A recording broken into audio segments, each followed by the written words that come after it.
propos, ta présence nous a soulevés de notre routine, de ces moments où les gens aussi se pointent devant nous sans effectuer le moindre geste, mais nous semblent si vides et dépourvus d'affect. Toi, tu t'es de suite avancé devant ce mur de lumière, éteint et renversé, tu as dépassé cette barrière imposante qui freine notre regard.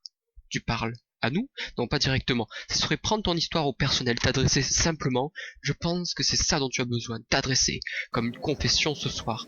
Une tranche de ton existence que tu as décidé de communiquer aux oreilles les plus réceptives. Ce soir, c'est ta vie, ton histoire que tu racontes, et nous ne pouvons qu'écouter, sans peut-être comprendre, mais au moins tendre l'oreille. Confronté à une scène réduite par le décor, un jeu de lumière recadrant l'action, l'interaction physique se tourne uniquement vers toi. D'ailleurs, ces lumières, elles t'ont tellement mise en avant. Entre spectateurs, nous ne nous considérions plus. My Secret Garden concentre l'attention du public en mettant en avant son individualité et la singularité de ses personnages, et pour autant s'éloigne de toute recherche d'empathie entre spectateurs et scène. My Secret Garden vient donc pointiller un instant de vie, un temps qui ne nous appartient pas, sans pour autant nous refuser de l'intégrer. Nous voilà plongés, nous ne te connaissons pas. Cherches-tu à nous connaître, toi? Tu veux quoi finalement? C'est vrai, tu parles pas mal, beaucoup de mots, et par moments je me retrouve un peu perdu dans ton histoire. C'est ce que tu recherches? Tu parles beaucoup, sans donner de vraies explications. Des temps de pause, bien souvent happés par le silence. D'ailleurs, lui il prend place et s'exprime, comme une identité caractérielle propre à l'expérience que nous vivons ce soir. Un personnage autre. La présence du silence, c'est ça ton meilleur compagnon, non? My Secret Garden interroge l'absence, ses trous, des néants, des malaises, non. Dans ces premiers temps, le face-à-face que l'on connaît avec la scène se déconnecte de tout duel, de tout, de tout combat.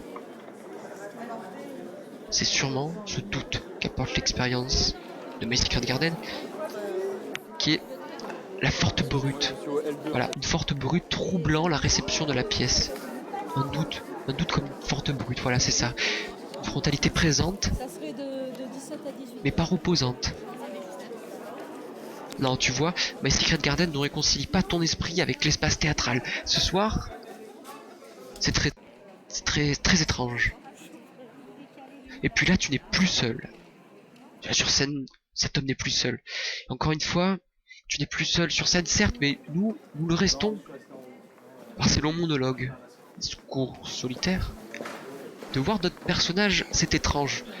Deux femmes, tu vois, certes, elles arrivent dans la douceur. Petit jeu de lumière nous accompagne, il les accompagne.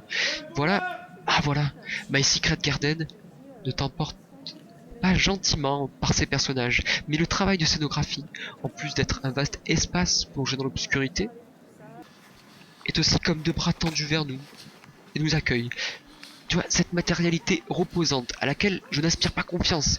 Et pourtant, c'est elle la seule chose qui semble vouloir de moi ce soir. Quand les trois personnages sont réunis, quand vous trois réunis, vous succombez dans la mécanique du geste pour nous offrir un final manquant sûrement de rebondissement, nous comprenons bien vite que le théâtre, dans cette humanité que nous avons su durant ces dernières années lui offrir, a su développer une force particulière face à nous, qui tentons d'entremêler intérêt littéraire et intense dynamique de jeu. My Secret Garden pousse le spectateur à interagir avec ce qu'il voit, c'est sûr. Nous ne pouvons pas en négliger la puissance que cela donne au spectacle. Encore une fois, c'est ce possible manque de réponse que l'on ressent qui peut nous empêcher de franchir le premier pas. Et puis, ce texte, enfin, ces textes, comment cela est possible qu'en fermant les yeux, je reconnaisse directement les mêmes mots que pour ivresse? Que se passe-t-il? Un choix?